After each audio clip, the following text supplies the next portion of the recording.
एक और कथा आती है, समुद्र निकटे देशो ग्रामो बास्कल संग कहा बसंत यत्र पापिष्ठा वेद धर्म जिता जना। एक बास्कल नाम का ग्राम था, वहां एक बिंदुक नाम का ब्राह्मण रहता था। इतने तो कलो देवराज ही खराब हतो तो पूरा ही गांव खराब हतो, पूरा गांव ही नष्ट भ्रष्ट था। दुराचार, पापाचार, शराब उनके लिए आम बात थी। पहले रे आदमी शराब फुंडरा तो नहीं कि को शराब न दे देवे, को शराब न दे देवे। और अब गांव में वो सबसे खास कहावत है, जे को डिंडू में शराब दे देवे। अब आदमी ढूंढत फिर रहा रे शराब को। अच्छा बिना बुलाए तो जात है, वो तो जा समझ में नहीं आ रही महाराज जी कि कौन महाराज ने वो कलारी को उद्घाटन भूमि मुहूर्त बताओ जे तो बिना बुलाओ जा रहा हो आदमी। कौन सो वास्तु शास्त्र की तो को बन गई नहीं है। इतो तो दद्दा पटेल साहब पूरे पूरे पथरिया में फ्लैक्स लगवाने पड़े, जैसे महापुराण की कथा और रुद्री निर्माण फलाना ढकाना, तो सोई आदमी ने करात का नहीं ने करात। ये लान अलग और हाथ जुड़ाई अलग, चिट्ठियां अलग। आज तक पथरिया में कहूं कलारी को होर्डिंग लगो एक आध कि समस्त दारूखोर भाइयों को सूचित करते हुए हर्ष हो रहा है कि आपकी पथरिया में एक नई कलारी खुल गई, एक बार मौका जरूर दें। बताओ आज तक एक प्रचार भाव कलारी को तुम तो आरते से 4 किलोमीटर दूर खोल दे, वो तो आदमी पहुंच जाए। अच्छा कथा में तो सुनो, ये डरी में टेंगो पे गद्दा कूलर पंखा, आज तक कलारी में तुमसे कहीं के बैठो, जिनमें बेचा तुमने आज तक कहीं के बैठो, आज तक कहीं के कल फेर जो काश उनको पता है कि तुम तो भुनसना फिर खुद ही जाओ। अच्छा नहीं होते ज्यादा बातचीत हुए कलारी में। हाँ तो तन्नक सो एक तक्का सो बनो रहे थे, तो चुपचाप गए, जेब में हाथ डालो, कोई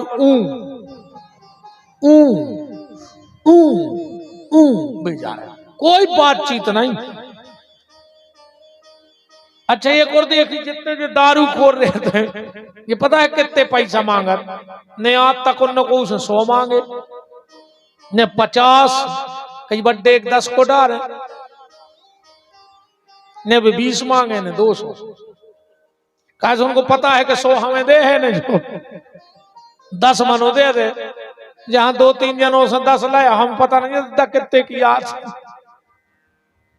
मन मांगा हमें काय से मिला तो हमें 10 को दियो।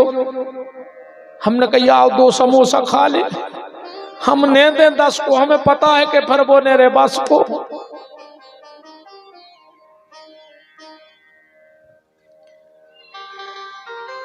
अच्छा आजकल की दोस्ती भी ऐसी चल गई इन भैया हर की, कहीं तुम्हें दोस्ती की कसम है, एक पैक तो ले नहीं पा रहे हैं। कछु कछु तो कहते ने अगर पियो ने तो हम आओ मरो मो देखो, हम सांगरे ने भयार न हम गरे पिला धर देते कि काल मरते सो अब भाई मर जा, तुम दारू खोर समझ कया भी दी, कहीं तुम्हें मरो मो देखो कौन अच्छा मार जा। बहुत ही खतरनाक होता है, पी भर पाए दद्दा हाल है। 2 चले जा रहे तेरे साइकिल पे, कक्का भतीजी अच्छी ठोकी में, कक्का गिर पर एक नाली में, अगली मूड निकली, भतीजे हूं खबर आई 2 किलोमीटर दूर के चटाई पे तो कक्का है सुबह लौट के आओ सो कक्का धरे थे नरदा में नाली में। उन्हें कही कक्का कक्का, कहने लगे यार मत दी चलाओ, हम तो अच्छे भी अच्छे। अब उन्होंने जा होश नहीं है कि हम गिरे पा रहे थे, बहुत ही खतरनाक हो। पूरा गांव बेकार था, बास्कल नाम का गांव। इस बिंदुक नाम के ब्राह्मण की शादी चंचुला नाम की कन्या से हो गई।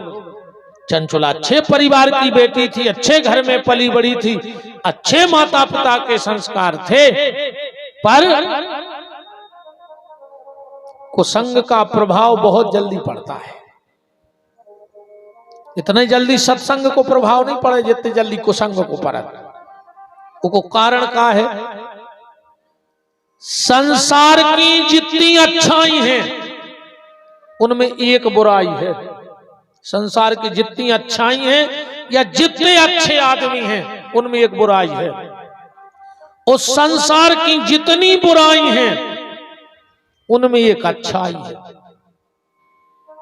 दुनिया की पूरी बुराई घट्टी धर दे, उनमें तुम्हें एक अच्छाई मिले है। और संसार की पूरी अच्छाई इकट्ठी करो, उनमें तुम्हें एक बुराई मिले है। कौन सी?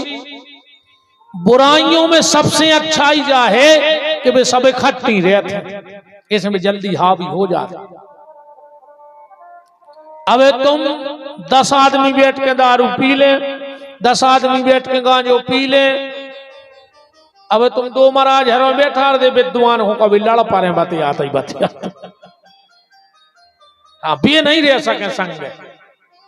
10 दारू खोर इकट्ठे हो जाए, 10 गंजेड़ी इकट्ठे हो जाए, मनो अब 10 महाराज जोड़ देता हूं घेरा के, कभी लड़ पा रहे। बुराई में सिर्फ एक अच्छाई है कि वो इकट्ठी रहती हैं, और अच्छाई में सिर्फ एक बुराई है कि वे कभी इकट्ठे नहीं होते। ने अच्छे आदमी कभी इकट्ठे होंगे, उन्हें अच्छाई कभी इकट्ठी होंगे। जब फूट रहती है तो फिर प्रभाव नहीं पड़ता है, और अगर बंद रहे इकट्ठे रहे तो प्रभाव जल्दी पड़ता है। चंचला पे प्रभाव पड़ गया। गांव की महिलाओं ने कहा कि देखो चंचला, जब तुम्हारा पति पर स्त्री के पास जाता है तो तुम पर पुरुष के पास क्यों नहीं जाते? 1 दिन 2 दिन 4 दिन 5 दिन, फिर तो प्रभाव पड़ ही गया। एक दिन बिंदुक ने देखा कि मेरी पत्नी भी किसी पर पुरुष के साथ है, तो डांटने लगा। चंचला ने कहा एक बात बताओ, जब तुम पर स्त्री के जा रहे हमने तो कछु नहीं कही। वो बोलो कि हमें बिल्कुल दिक्कत नहीं है, तुम पर पुरुष के जाओ, मनो से कछु पैसा ले लेंगे, इसको खर्चा चले घर में।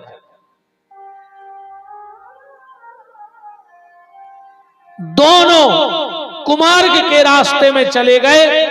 करते करते पुराण कहता है कि काले निधनम प्राप्तो जगाम नरकं खला। बिंदुक मर गया और बिंदे भव पिशाचो गिरऊ पापी भयंकरा। बिंद पर्वत पर भयंकर पापी निशाचर बन गया, राक्षस बन गया। अब चंचला बूढ़ी हो गई थी, वृद्ध हो गई थी। एक दिन कुछ संत गांव में आए। उन्होंने एक अच्छे विद्वान पंडित जी को बुलाया। अब विद्वान पंडित जी को बुला करके शिव महापुराण की कथा बिठाई। चंचला वहीं पड़ी रहती। एक दिन पंडित जी बता रहे थे कि जो नारी पति को धोखा देती है उसकी क्या स्थिति होती है, या जो पर पुरुष के पास जाती है उसकी क्या स्थिति होती है। ये बैठी बैठी सुन रही थी, आंखों में आंसू आ गए और बोली। जब पूरी कथा हो गई, देखो भैया एक बात बताएं, शास्त्र कहते हैं कि जब तक लड़का के लाने माँ बाप हैं वो कोनो तीरथ नहीं बने। सबरे तीरथ बहुदत्ता आए ओके, और जो पत्नी के लाने पति है सो के पूरे तीरथ वे आए। काय को लगे दद्दा हरो। आजकल वो एक नव नाटक चल गया हो, सुहाग ले सिंहोन लगी। तुम्हारे ना सोई हो, अरे वे तो हर जगह चल रही। घर बारो भू को फैल रहा हो। मोनी मोड़ो से कई मम्मी कहाँ है, कई सुहाग लो में, और सुहाग ला के गोले का परा है भूख में। कई कहाँ गई थी, गई तुम्हारी लंबी उम्र हो गए तो चाहे हम लंबे हो जाए। अच्छी उते खाई पुड़ी और मां से डिंडू में ले आई चना कि ये तुम खा ले, हमका घर आया है तुम पूरी खाए आई, हमें चना ले आई जैसे हम घरवा हुए।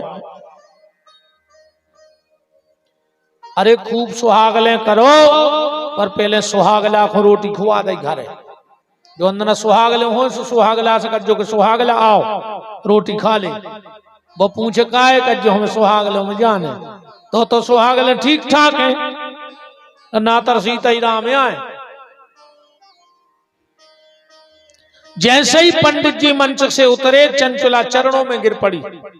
आपने एक मंत्र सुना होगा, तुम्हें वो माता च पिता, तुम्हें वो बंधु च सखा, तुम्हें वो, जो मंत्र बताओ कहां को आए।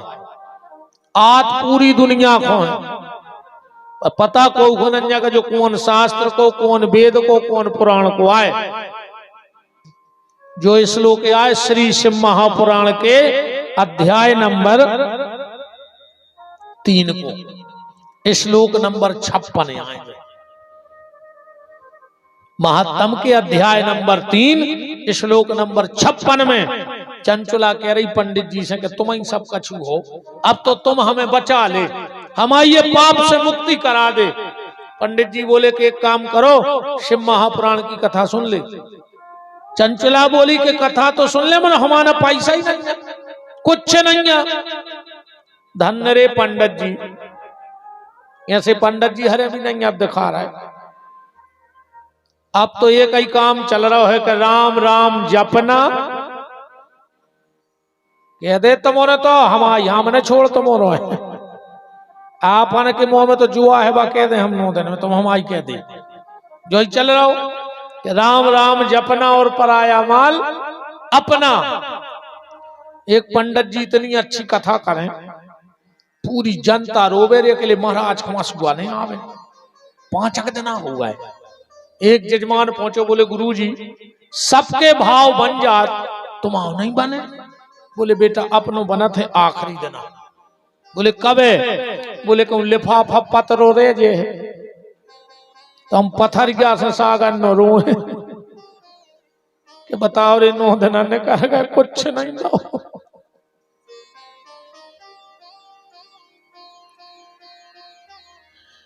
अच्छा बड़े आनंद आत पंडित जी के। एक पंडित जी उतरे कथा से, जजमान से बोले कितना गोड़े मसक दिए रे।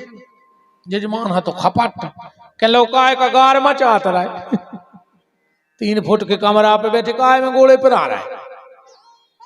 तो गुरुजी बोले कि तना हाथ ही मसक दे रे, के लौकाए का भीट उठाता रहा है, काय में पर आ रहा है हाथ। जजमान के लौकाओ तो घुटकी मस कह दे, तो भाई पर आ रही हो जी, वैसे चिल्ले आ रहे थे।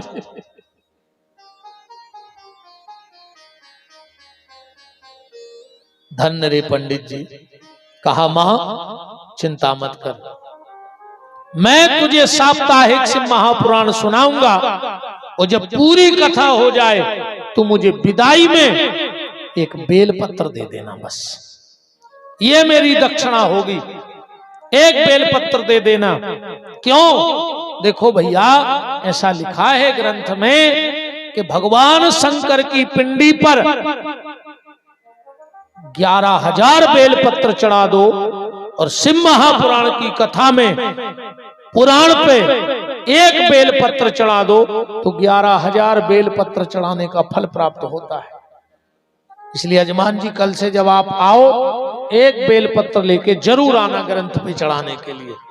और जिन जिन को ये सौभाग्य मिल जाए, जितने दिन अभी श्रावण के बचे हैं, अगर एक पत्ता चढ़ाओगे तो 11,000 बेलपत्र चढ़ाने का फल प्राप्त होता है। कभी भी भागवत सुनने जाओ और कहीं भी जाओ, घर से कभी खाली हाथ मत जाना। खाली हाथ जाओगे तो खाली लौट के आओगे।